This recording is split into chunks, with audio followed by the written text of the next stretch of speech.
Hello दोस्तों, स्वागत है आप सभी का आपके अपने यूट्यूब चैनल एजुकेटेड भारत में। आज हम सामान्य हिंदी से रिलेटेड टॉप एमसीक्यूज डिस्कस करने वाले हैं, तो प्लीज़ वीडियो को एंड तक ज़रूर देखिएगा।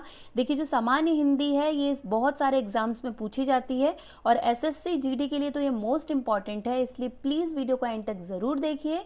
वीडियो पसंद आए तो लाइक ज़रूर कीजिए, इसे ज़्यादा से ज़्यादा शेयर कीजिए। दोस्तों, अगर अभी तक चैनल को सब्सक्राइब नहीं किया है तो प्लीज़ चैनल को सब्सक्राइब ज़रूर कर लीजिए और बेल आइकन ज़रूर प्रेस करिए ताकि आगे भी आपको ऐसे ही इंपॉर्टेंट वीडियोस मिलते रहें।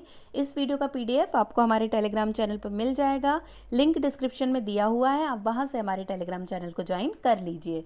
चलिए स्टार्ट करते हैं। 35 क्वेश्चन से जल्दी जल्दी कंप्लीट कर लेते हैं।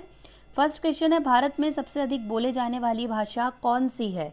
इसका आंसर तो सभी भारतीयों को आता होगा। सही आंसर है ए, हिंदी। भारत में सबसे अधिक बोले जाने वाली भाषा है हिंदी। नेक्स्ट, हिंदी भाषा का जन्म हुआ है। देखिए, ये भी मोस्ट इंपॉर्टेंट है। जितने भी क्वेश्चन है वो वही क्वेश्चन है जो बार बार एग्जाम में पूछे गए हैं, इसलिए आपको याद रखना है। इसका सही आंसर हो जाएगा ए, हिंदी भाषा का जन्म हुआ है अपभ्रंश से। ठीक है, तो आपको ए याद रखना है। नेक्स्ट, हिंदी भाषा किस परिवार की भाषा है? ये तो मोस्ट इंपॉर्टेंट है, कई सारे एग्जाम में पूछा गया है। सही आंसर यहाँ पर हो जाएगा ए, भारोपीय। अगर आपसे पूछा जाए हिंदी किस भाषा परिवार की भाषा है तो ये भारोपीय भाषा परिवार की भाषा है। नेक्स्ट, किस तिथि को हिंदी को राजभाषा बनाने का निर्णय लिया गया? देखिए, ये तो कई सारे एग्जाम में जीके के तौर पे पूछा गया है इस क्वेश्चन को। सही आंसर यहाँ पर हो जाएगा सी, 14 सितंबर 1949। ठीक है, 1949 आपको याद रखना है ये डेट, क्योंकि यही वो तिथि है जब हिंदी को राजभाषा बनाने का निर्णय लिया गया था। नेक्स्ट, वर्ष 1955 में गठित प्रथम राजभाषा आयोग के अध्यक्ष कौन थे? देखिए, राजभाषा आयोग कब बना ये भी पूछा जाता है, तो 1955 में। इसके अध्यक्ष कौन बने थे प्रथम? तो सही आंसर हो जाएगा ए, बीजी खेर। ठीक है, आपको याद रखना है क्योंकि ये भी पूछा जाता है। नेक्स्ट, निम्न में से कौन सी बोली अथवा भाषा हिंदी के अंतर्गत नहीं आती? यहाँ पर इसका सही आंसर हो जाएगा डी, तेलुगु। ठीक है, इनमें से कौन सी भाषा है? तो वह तेलुगु, जो हिंदी के अंतर्गत नहीं आती है। नेक्स्ट, हिंदी की विशिष्ट बोली ब्रजभाषा किस रूप में सबसे अधिक प्रसिद्ध है? तो उसका सही आंसर है डी, काव्य भाषा के रूप में। ठीक है, ज़्यादातर जो काव्य हैं वो ब्रज भाषा में ही लिखे गए हैं, तो हिंदी की जो विशिष्ट बोली है ब्रजभाषा वो किस रूप में सर्वाधिक प्रसिद्ध है? तो काव्य भाषा के रूप में सर्वाधिक प्रसिद्ध है। नेक्स्ट, भारतवर्ष में हिंदी को आप किस वर्ग में रखेंगे? भारतवर्ष में हिंदी को हम किस वर्ग में रखेंगे? तो देखिए, वो हमारी ए सही आंसर हो जाएगा, राजभाषा है। राष्ट्रभाषा नहीं है, विभाषा नहीं है, तकनीकी भाषा नहीं है, हिंदी हमारी राजभाषा है, हमारी ऑफिशियल लैंग्वेज है। नेक्स्ट, ढूढ़ाली बोली है। ठीक है, ये मोस्ट इंपॉर्टेंट है। देखिए, पूछा भी गया था कहाँ की बोली है ढूढ़ाली। सही आंसर यहाँ पर हो जाएगा बी, पूर्वी राजस्थान की। ठीक है, तो आपको याद रखना है, अगर ये क्वेश्चन आ जाता है तो आपको बिल्कुल सही आंसर देना है। ब्रजबुली नाम से जानी जाती है। ब्रजबुली नाम से कौन सी भाषा जानी जाती है? अगर देखिए आपको आंसर आता है तो आप साथ साथ कमेंट करते जाइए। सही आंसर इसका हो जाएगा डी, पुरानी बांग्ला भाषा ब्रजबुली के नाम से जानी जाती है। तो ये आपको याद रखना है क्योंकि इस तरह के जो कंफ्यूजिंग क्वेश्चन है वो एग्जाम में ज़रूर पूछे जाते हैं। नेक्स्ट, निम्न में से कौन सी भाषा देवनागरी लिपि में लिखी जाती है? मोस्ट इंपॉर्टेंट है ये। हिंदी भी देवनागरी लिपि में लिखी जाती है। अब इनमें से कौन सी भाषा है जो देवनागरी लिपि में लिखी जाती है? तो सही आंसर हो जाएगा सी, मराठी। ठीक है, हिंदी के साथ साथ जो मराठी है वो भी देवनागरी लिपि में लिखी जाती है। निम्न में से कौन सी भाषा संस्कृत भाषा की अपभ्रंश है? मोस्ट इंपॉर्टेंट है ये भी। सही आंसर यहाँ पर हो जाएगा डी, पाली। पाली भाषा जो है वो, जो आपने अशोक के शिलालेख देखे होंगे जो पाली भाषा में आपको मिले होंगे, या फिर आपने जैन धर्म देखा होगा, ठीक है, बौद्ध धर्म देखा होगा। ये जो पहले के जो प्राचीन काल का समय था उस टाइम पे पाली भाषा बहुत ज़्यादा चलती थी, तो ये संस्कृत की ही अपभ्रंश भाषा है। नेक्स्ट, अधिकतर भारतीय भाषाओं का विकास किस लिपि से हुआ है? मोस्ट इंपॉर्टेंट ये भी। सही आंसर यहाँ पर क्या हो जाएगा? सही आंसर हो जाएगा डी, ब्राह्मी लिपि से। ठीक है, ब्राह्मी लिपि से अधिकतर भारतीय भाषाओं का विकास हुआ है। हिंदी भाषा किस लिपि में लिखी जाती है? देखिए, अभी हमने क्या देखा है, मराठी देखी है जो देवनागरी में लिखी जाती है, सेम वैसे हिंदी भी किस में लिखी जाती है? देवनागरी में लिखी जाती है। तो 14 का सही आंसर क्या हो जाएगा? सी हो जाएगा। नेक्स्ट, वर्तमान हिंदी का प्रचलित रूप है, वर्तमान हिंदी का प्रचलित रूप है, सही आंसर हो जाएगा सी, खड़ी बोली। ठीक है, वर्तमान हिंदी का प्रचलित रूप क्या है? खड़ी बोली। नेक्स्ट, हिंदी भाषा की बोलियों के वर्गीकरण के आधार पर छत्तीसगढ़ी बोली है, सही आंसर हो जाएगा ए, पूर्वी हिंदी। ठीक है, हिंदी भाषाओं की बोलियों के वर्गीकरण के आधार पर छत्तीसगढ़ी बोली है पूर्वी हिंदी।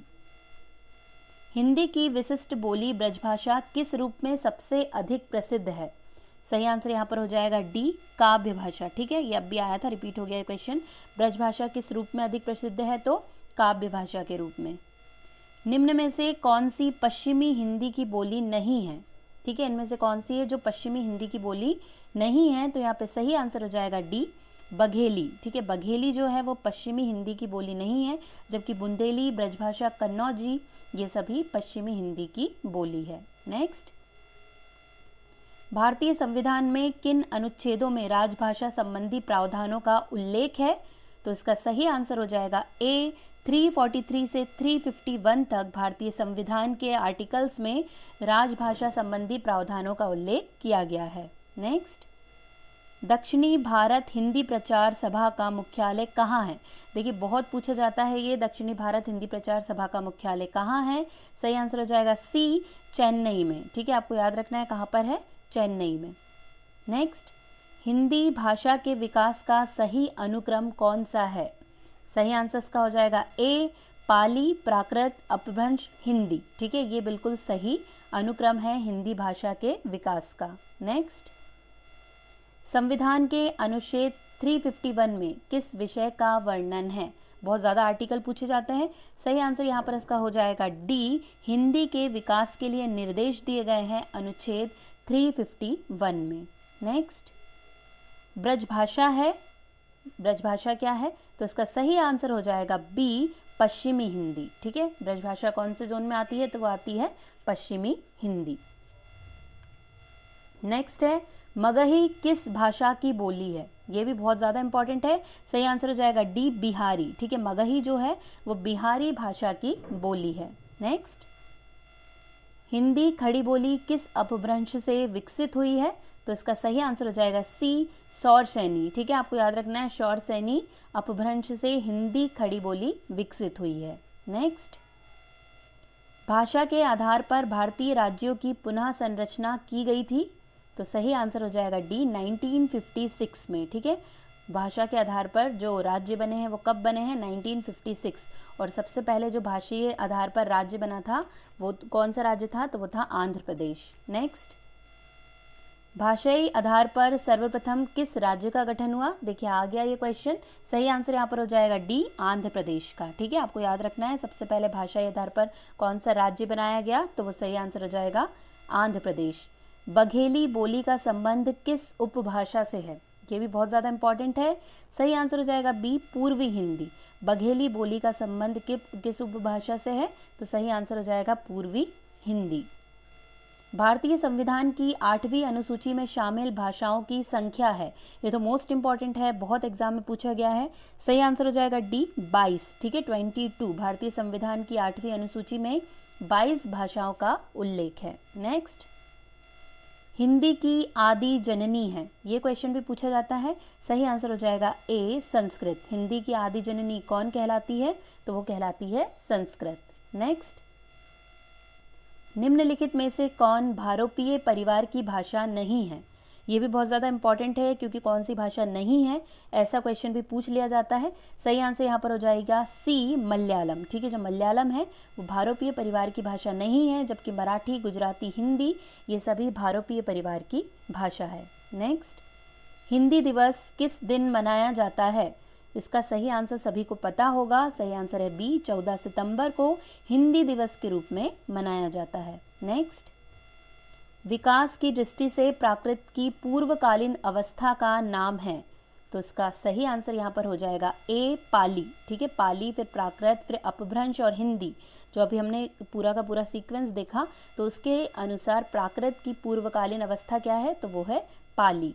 नेक्स्ट, पश्चिमी हिंदी की 2 बोलियों का सही युग्म है।